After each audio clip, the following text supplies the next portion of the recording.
If you're considering reading Assassin's Apprentice for the first time, I'm jealous. You're about to open the door to one of the best fantasy series ever written.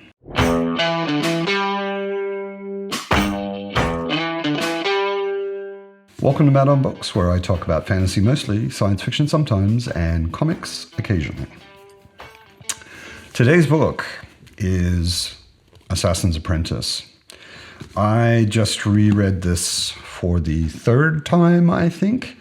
As part of the ongoing read-along, we're doing one book of The Realm of the Elderlings, the whole series, every month. And I super enjoyed it. But before we get into that, you know how this works. Let's ask, what's it got?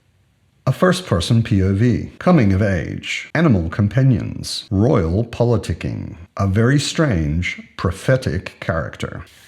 Emotions, mysteries, more emotions, less action than you might expect, fewer assassinations than you might expect, a strange and terrifying threat, an extremely stabbable villain, deep characterization, a remarkably creative world, two very different kinds of magic, and multiple heartbreaking moments. So, Assassin's Apprentice is the first book in a trilogy, but it's also the first book in a 16-book series called The Realm of the Elderlings. You may have heard from some people that you can read different series and not start at the beginning. I strongly recommend that you don't do it that way, because let's go through the series quickly. There's the first trilogy, which is called the Farseer trilogy, and this is the first book of that trilogy. Then there's another trilogy called The Live Ship Traders. And then there's another trilogy called The 20 Man. And then there's a quartet called The Rainwild Chronicles. And then there's another trilogy called Fitz and the Fool. That's all 16 books. 3 of the trilogies have to do with the character that you meet in Assassin's Apprentice. So if you were to jump to The Live Ship Traders and start there, you would not get any of that background of the main character of 3 of the trilogies, which would be a pity. So I really recommend that you start with Assassin's Apprentice. By the name, it says assassin right on the cover. You would think maybe that it would be a very edgelordy, cloak and daggery kind of sneaking around the rooftops kind of story. It is not at all that. Just to get that out of the way to start with. So the story begins when a child is brought to the royal keep and is basically dumped on the keep staff. And it's said that he is the bastard of the prince who is the king in waiting, the next king. He is taken in, but at first the people in the keep don't really know what to do with him. So he ends up living in the stables and being taken care of by the master of the king's horses and hounds and falcons. Eventually, he does get taken in and trained by the royal assassin. This happens a bit later in the book, but it's not really a spoiler. At least I don't consider it a spoiler because it's the title of the book. So he gets taken in and is apprenticed to the royal assassin. The main things going on are told, well, everything going on, first of all, is told to us by this child. His name is Fitz. Fitz is actually just a word meaning bastard. And at the very beginning, he's just called Boy because he never really had a name. Where he came from, they called him Boy until he was 6 years old. And then eventually in the keep, after calling him Boy for a while, they start calling him Fitz. And Fitz is the narrator In the very, very beginning, we know that Fitz, as an older man, is writing this story. So the entire story is told from Fitz's perspective, and it's all first person. So we get to know Fitz pretty well. It's mostly a character story. There is not a whole lot of action. It doesn't feel slow. I know that action, for most people, it feels fast, and if there isn't a lot of action, it feels slow.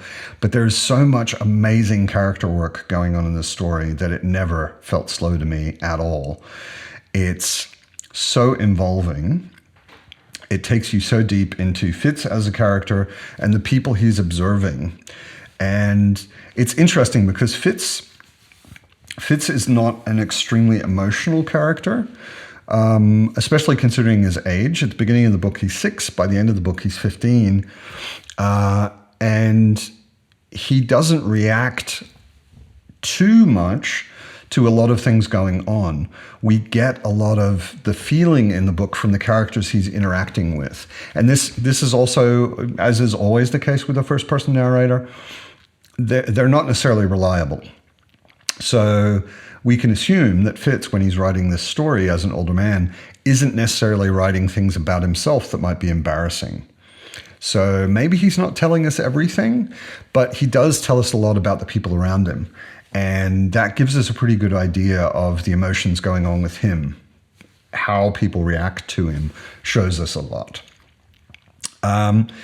Most of the story, I think 3/4 of the story, takes place in the keep and in the town near the keep. There isn't a whole lot going on with travel or going around the world or that kind of thing. It's a very slow introduction to the world.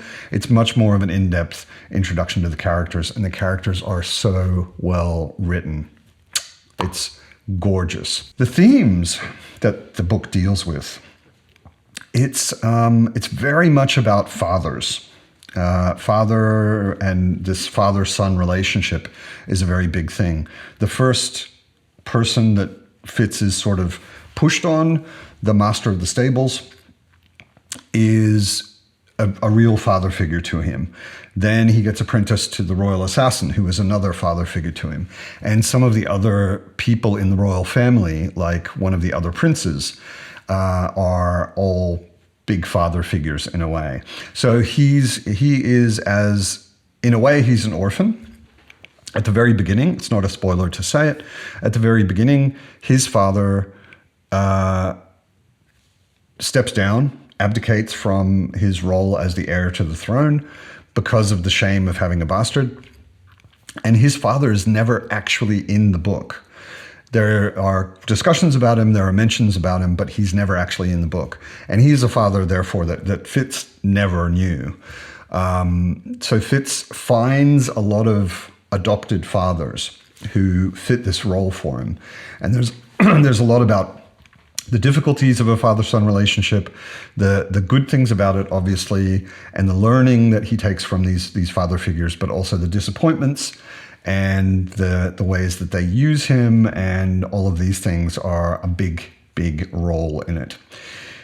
There's also, I think, a big theme of being yourself, or even figuring out who you are. Fitz, like everyone in the royal family, has access to a certain kind of magic called the skill. But he also has access, for some reason, to the other kind of magic called the wit. And the wit, I won't go into details of what it is, spoilers, but it is frowned upon, more or less illegal in society. And because Fitz has it and doesn't know anything about it, he uses it, which he maybe shouldn't, and it's a source of wonder to him. It's just a natural thing that he does, but he learns that he shouldn't. So he's constantly, in a way, fighting against who he is. Also, he's learning to become an assassin, a thing that you can't be public about being. So it's a lot about him figuring out who he is, pushing down, restricting, limiting expression of a lot of who he is, and him finding his way through that and finding a place for himself. It's also, as all of the entire series, I think probably one of the biggest themes is loss and grief. I said at the beginning in What's It Got, it's a very emotional book. You will become remarkably attached to some of these characters, or you don't have a heart or a soul. They are amazingly well-written characters, amazingly warm relationships in many cases, and therefore quite devastating tragedies happen to some of these people. And you can only feel the loss yourself and grieve with Fitz and everybody else. There are a lot of losses. And it's a very sad book in a lot of ways. It's balanced very much by the warm and wonderful moments, but there is a fair bit of loss and there is a fair bit of grief. So brace yourself. Let's talk about the cover. First of all, have a look at it here because it's got some really nicely done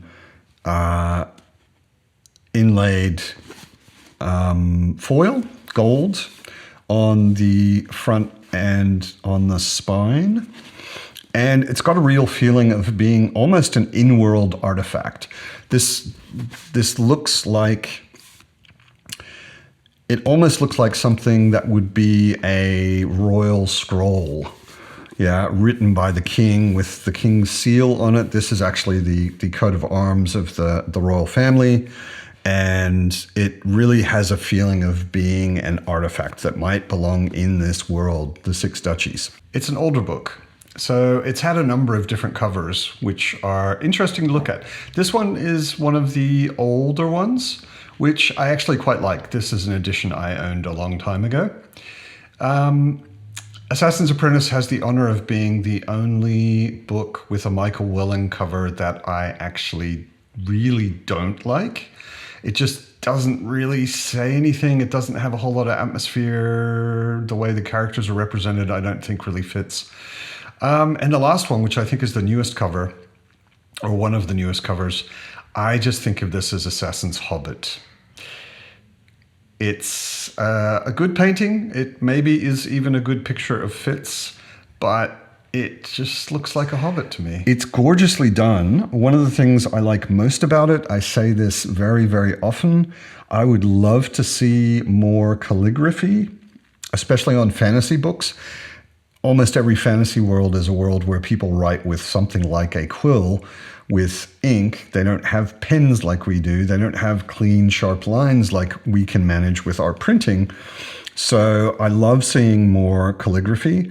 I'm not absolutely certain. I haven't checked, but this looks like it's a font, like it's actually a digital calligraphy font, but it may actually be custom done calligraphy. I'll have to look into that. I'm not sure, but it has that feeling of being handwritten on a piece of parchment, and I love that about it. Huge quote. Don't like that very much, but that's just printing, publishing. That's what they do. It's one of the better covers I have, actually. I really, really love it. I would give this an A+ for sure. And the nice thing about it, if you saw my unboxing video, which I'll link up there, I got the same edition for the entire 16 books for all of the Realm of the Elderlings, and they all look as lovely as this. So, if you didn't get it, this is one of the best fantasy series I have ever read. It is way up there. I'm going to be doing a top 10 series video soon, and this will definitely be near the top, if not at the top. Not quite at the top. But it's definitely worth reading. I've heard people say that the first trilogy can be maybe a little slow. This particular book I certainly did not find slow at all.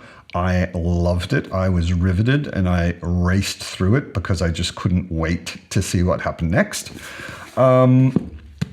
I've heard that in the first trilogy, the third book, which is about twice as thick as this, actually does get a bit slow in places. But Hobb's writing is beautiful. Her prose style is very... It's not poetic exactly, but she does write in such a way that you can really savor some of the sentences. The way she puts together sentences sometimes, it's just like, that's so nice. You reread parts of it just because the prose is so nicely written. The characters are amazing. I would say Hobb is absolute queen of writing characters in fantasy. I don't know anybody that does it better. I cannot recommend these books, and specifically this one, because it's the place to start, not somewhere else. I mean, if you're not willing to read a whole 16-book series, then I could understand maybe only reading one trilogy. But I would recommend everyone at least try this out, because if you do get into Realm of the Elderlings, you have to know what happens in the first trilogy, because Fitz is the main character of 9 books, and you just won't get him if you didn't get his coming of age, his youthful years. That's what this trilogy is about. You should read it. So tell me down in the comments that you have decided to read it, because you must. You really should. Or if you've already read it, what did you think? We have an ongoing read-along on my channel. We're all on the Grimoire Discord discussing it, so I'll put a link down below for the Grimoire. And if you're interested in joining the read-along, this book goes pretty quickly. This was this month's book. Next month, it's Royal Assassin, the second book in this trilogy. You're welcome to join us at any point. If you've read the first trilogy, you could join us when we get to Live Ship Traders, which would be April, I believe. So great to have more people to read along with. And I have an upcoming live chat with Derry and Madison and Evie to discuss this book and Realm of the Elderlings in general. Maybe the first half will be non-spoiler, and then we'll get into open it up and talk a bit broader. Join us there. Join us for the read-along. And I hope you love this book as much as I did. So as always, I hope you're well. Keep reading awesome books, and I'll see you next time.